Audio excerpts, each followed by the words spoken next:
Hey friends, welcome back. It's Nikki Jackson reporting to you live from Orlando, Florida, where we're here recording the WCI podcast experience. And you're in for a real treat today because we brought in Gallagher Bassett's Joe Powell. And for those of us that don't know you, can you just provide a little background? Yeah, I'm Joe Powell, Chief Digital Officer for Gallagher Bassett. If you're not familiar with Gallagher Bassett, I'm a risk management claims company. And so we do a lot of workers' compensation. We just actually finished up a whole panel that we did. Big shout out to Bogdan Savage and Ron who helped us with that panel on AI. So that's what we're talking about today. Awesome. So can you tell us, AI is really transforming industries. So how is GB evolving and kind of staying ahead of that curve? Yeah, well, it's, I'll go back a few years. We've been doing this for about 10 years with what you may call AI. It didn't look the same 10 years ago as what Sure. But we really started with the decisions that matter most to the trying to move a resolution. That's what we call adjustments, by the way. But if you're an adjuster in workers' compensation, what are the decisions that matter most to you? How do you avoid litigation? What do you do to avoid litigation? What's the proper return of the claim? When do you need that worst case manager to get developed? When you pursue segregation, all these different questions and decisions that matter. So we started there. That was kind of our foundation, helping our people use AI to make those decisions. And then over time, we evolved that to helping them be even more efficient, getting up to speed really quickly, helping them look through documents and answer questions about hundreds of pages of documentation in an instant. And then more recently, what I'm taking incredible steps towards monitoring email. We all wish I had this with my inbox as well. It's like our adjusters actually have something now that will monitor your inbox and flag if something really important comes through. Like a petition? Yeah, exactly. And it will flag and just show up in the claim system. Here's something you need to take action on, and here's what we're recommend doing. Supervisor can see it, so and then the final step I'll mention is we're empowering our people. And I think that's so important. We're giving them access to private, powerful AI that they can use, just like you'd use maybe a ChatGPT or something like that they can experiment with in a safe, secure environment. They can drag in documents, they can ask questions, they can see what works, and they get a long medical document, for example, ask a bunch of questions about it. They can do that. They get the responses. They even get the citations that tells them where the document is. That's amazing. And then just like that, they've got their answers, and they can see how well that works. So, in a nutshell, I'd say how we're using AI. Well, I love that you're giving them decision support tools, but they're still ultimately the ones in control making the decision. Yeah, and that is so important. Even branding point, and it's like a GPS, right? It points the direction, and it says, "Here's where we're recommending go. If you haven't been this way before, way to go." But ultimately, it's so important to empower people to make that decision, retain a human decision maker in those big important decisions. Because we've all been in that situation where we see AI do something that they maybe don't experience professionally. And so even though it can be a helpful guide, just like the GPS sometimes routes you away, you've been that way before, I'm not going to take this way, it can be helpful if you're spot checking. Yeah. So the best of both worlds, human and AI. So it's like a super GPS, but you still need someone to drive the car. Absolutely. That's really cool. So yesterday we had met with a group at Data. So they were students coming in, college, and some high school students as well. We were talking about AI and the integration into claims. And I always said, I'm so jealous of you if you become an adjuster today, because you do have some of these fancy tools. I know AI Summarizer, I think about huge files. Everybody gets those takeover claims or those legacy files, and being able to hit a button and have that with the citations, it's just incredible technology. And I would encourage, especially the younger generations, to explore it, to learn it. It's going to power so much of what we're doing. And it's a technology, even though sometimes it's going to be your IT department, people like me building it, sometimes it's going to be, what can you do? Like as exploring the tool yourself, experimenting with it yourself, I think one of an interesting study I read recently is that millennials actually use, so my generation actually use AI more than Gen Z, which is surprising. You think all the young people are probably. I would not have guessed that. Yeah, the young people you think of as adopting AI even more, but think of the environment they're coming out of, which a lot of professors and the collegiate environment are encouraging folks not to use it. Kind of, there's this stigma around it.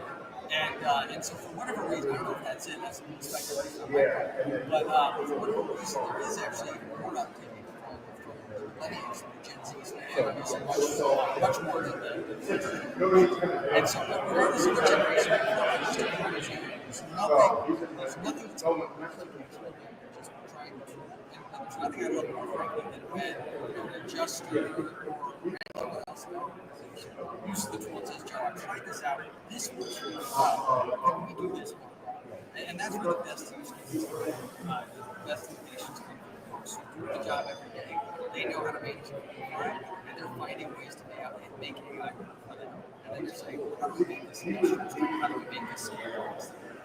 Well, I'm so glad you talked about the education component because, of course, GP has really invested in education. So we've launched a learning strategy and emerging talent group, and I oversee that group. And I know the big tech that you're implementing and how important it is to then not only teach people the tech, but teach them to think critically. So not just hitting the accept button, like you said, but thinking through it. Hey, it said X, we changed it and revised it to Y based on these factors. So I really love that piece of things. And that's such a real risk. It's called cognitive offloading. You use AI too much. The flip side of this, and I'm kind of nudging people towards using it more, right? But the flip side of that is if you use it without the critical thinking aspect, you can turn your critical thinking right off. There's a real risk there. And so a couple of studies, one by MIT, have looked at what do people use AI more than use critical thinking less. The answer to that is actually yes, just right. Yeah. I personally take offense to that, but no, as a heavy AI user. But the other side of this is when they actually put electrodes on people's skulls, they see that as they use AI, truly there is less brain activity going on because it's easy.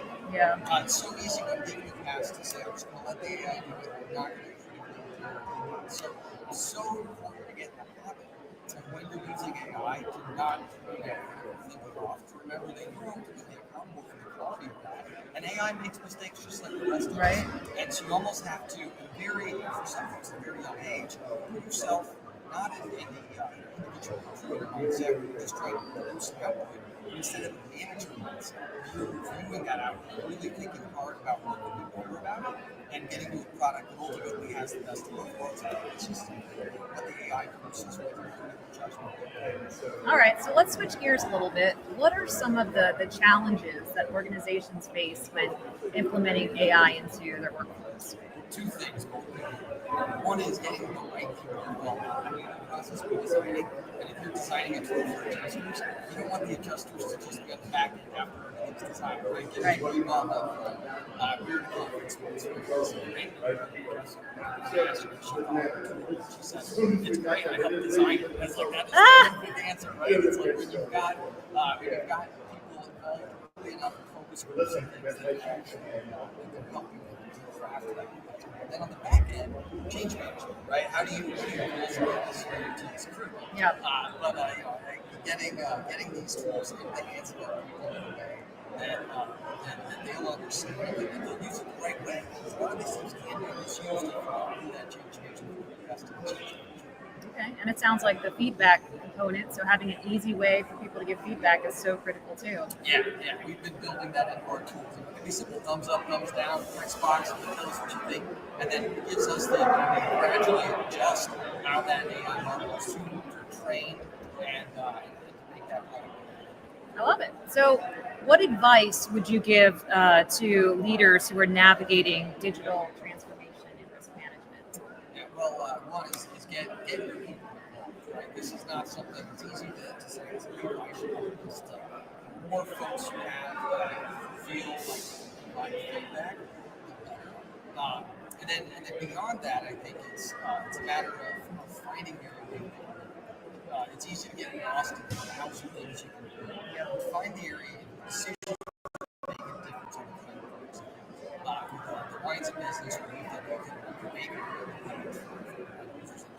double down in those areas. As you spread yourself too thin,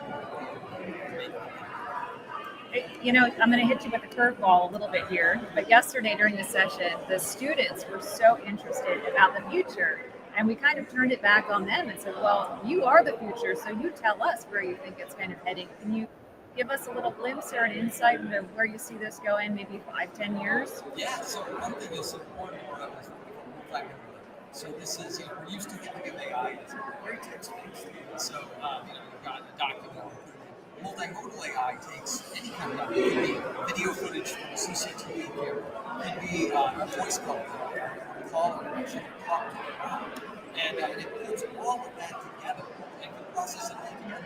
So that it can process the visual, process the text, and start to make judgments. And then the second piece that goes along with that is the multi-agent AI. So it's just agentic AI. But each agent is an AI that does something specific. Think of it as a worker and an agent as a person. And so, if you have a given AI agent that does something specific, maybe it does intake for a client, maybe it answers questions about people, maybe it monitors your email inbox, here's the emails for certain things. Each one of those has an individual task. It could be even more powerful if the AI team can talk to each other. Yeah. And so that's the idea of multi-agent AI. That's what these guys, an email AI, sees a question and says, I could pass that question along to my claim Q&A AI. And now you can have the AI actually draft a response to the question that was received. And have all ready to go for the tester. And the tester just reviews this and says, that looks good, it's saying it is done. But you have to have these agents able to talk to each other. Yeah. And see what they're doing. Wow. So instead of just running in the background, it really is a true partner. Yeah, absolutely. Humans still in the loop, but the team working together to support, kind of think of the human being as that the team working together to support. Awesome. Well, I love nerding out on AI, so I appreciate you coming on so much. You heading out tomorrow? I am, yep. Heading out tomorrow. Look for some good sessions here tomorrow. But it's going to take place. Yeah. All right. Well, hey, you heard it. Joe, thanks again for joining us, and we'll start another podcast in a few minutes. Bye, everyone. Hang on.